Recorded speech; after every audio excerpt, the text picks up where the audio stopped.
آپ مجھے کو سامنے رکھیے، میں ایک انسان ہوں، مکلف ہوں اللہ کے ہاں، جواب دہ ہوں، رسپانسبل ہوں، اکاؤنٹیبل ہوں۔ کچھ چیزیں مجھ پر وارد ہوتی ہیں، کوئی مصیبت آ گئی، کوئی تکلیف آ گئی، کوئی بیماری آ گئی، کوئی نقصان ہو گیا، کچھ ہو گیا۔ اب نوٹ کرنا چاہیے کہ اس کے کچھ اسباب ہوں گے، مادی اسباب ہیں یا کچھ اور لوگ ہیں، کسی نے میرے گھر کو فرض کیجئے کہ کوئی نقصان پہنچانا چاہا ہے، اس نے کام کیا ہے، کسی نے مجھے اٹھا کے پتھر دے مارا ہے، تو یہ سارے فیکٹرز ہیں، لیکن یہ شے بالفعل مجھ پر نہیں وارد ہو سکتی اگر اللہ کا اذن نہ ہو۔ لاکھ سارے اسباب و وسائل ہوں اور لاکھ ساری دنیا ہو، ایک حدیث میں الفاظ آتے ہیں کہ اگر جان لے حضرت عبداللہ ابن عباس، علم ان الامت لو اجتمعت، کہ اگر پوری قوم جمع ہو جائے کہ تمہیں کوئی فائدہ پہنچا دے، نہیں پہنچا سکتا مگر اس بات کا جو اللہ نے تمہارے لیے طے کر دیا، اور اگر پوری قوم مجتمع ہو جائے تمہیں کوئی نقصان پہنچا دے، نہیں پہنچا سکتا۔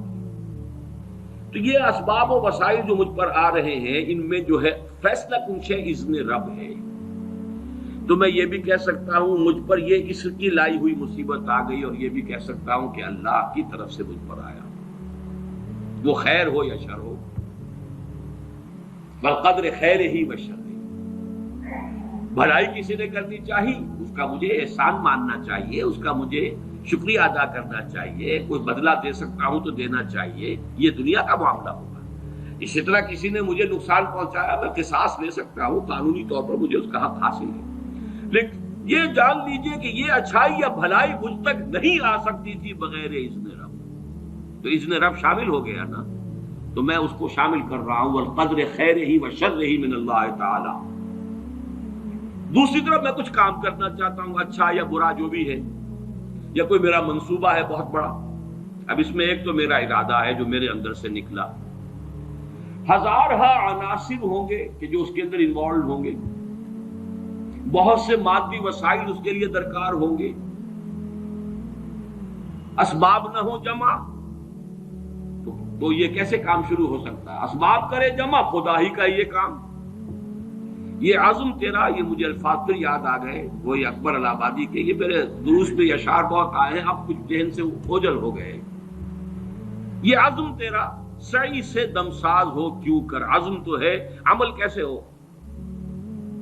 اسباب نہ ہو جمع تو آغاز ہو کیوں کر، اسباب کرے جمع، خدا ہی کا ہے یہ کام، طالب ہو تو خدا سے، تو دعا ہی کا ہے یہ کام۔ یہاں پر بھی ایک فیکٹر ابھی اکبر الہ آبادی کی نگاہ سے بھی اوجھل ہے۔ دیکھیے میرا ایک عزم ہے، میرا ایک ارادہ ہے، اس کے لیے کوئی مادی وسائل، کچھ لوگوں کا تعاون درکار ہے، وہ بھی اللہ کے کنٹرول میں ہے، اللہ چاہے گا تو آئے گا۔ پھر بالآخر کسی شے کا پورا ہو جانا آخری درجے میں پھر اللہ کے اذن کا طالب ہے۔ یہاں تک کہ حضور نے فرمایا کہ جو لقمہ بھی ابن آدم کے حلق سے نیچے اترتا ہے،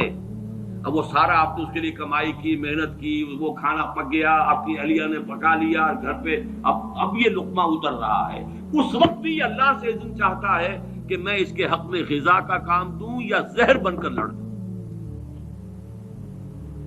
لہذا میں یہ بھی کہہ سکتا ہوں کہ یہ کام اس طرح ہو گیا، میرے کرنے سے ہو گیا، ان اسباب سے ہو گیا، ان مددگاروں کی مدد سے ہو گیا، اور یہ بھی کہہ سکتا ہوں کہ یہ کام میں نے نہیں کیا، اللہ نے کیا۔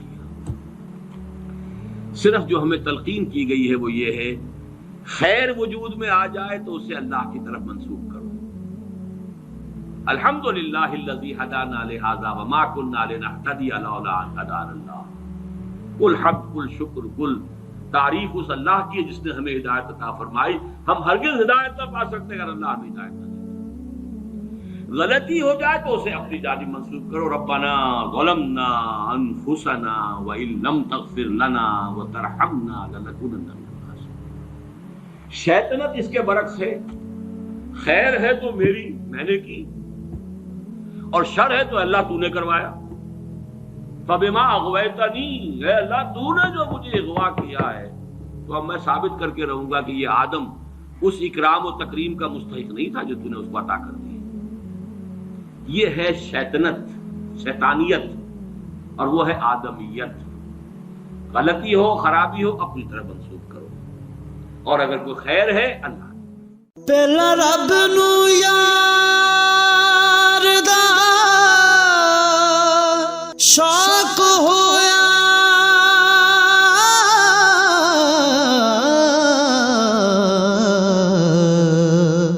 ਨਬੀ ਪਾਕ ਦਾ ਕਰਨ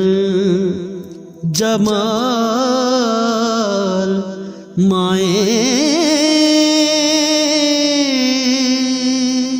ਆਇਆ ਵਹੀ ਲੈ ਕੇ ਹੋਇਆ ਤੁਰਤ ਹਾਜ਼ਰ, ਤੇ ਲਿਆ ਯਾਰ ਨੇ ਯਾਰ ਨੂੰ ਭਾਲ